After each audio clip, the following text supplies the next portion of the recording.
સાનિયા લાલો છે. આજે હું તમને શેઠની યુક્તિ વિશે વાર્તા કહીશ તો શાંતિપૂર્વક સાંભળવા મારી નમ્ર વિનંતી.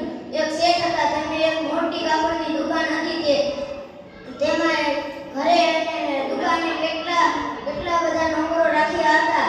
અને એક દિવસ શેઠના ચોરી થઈ. શેઠાણીના ઘરેણા ચોરાઈ ગયા અને શેઠ વિચારમાં પડી ગયા અને શેઠની એક નોકર ઉપર શંકા હતી અને બધા નોકરોને શેઠે બોલાવ્યા અને ઘરેણા વિશે પૂછપરછ કરી, પણ કોઈએ કબૂલ કરી નહીં. અને શેઠને એક યુક્તિ વિચારી અને તેમને બધા નોકરોને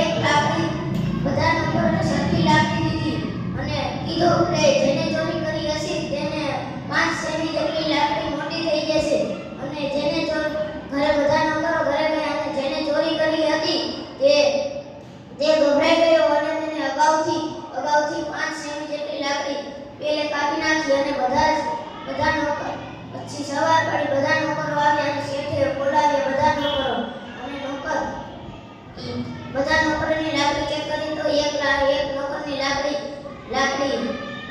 નાની હતી. એટલે ઈ નોકરને શેઠે ધમકાવ્યો અને કીધું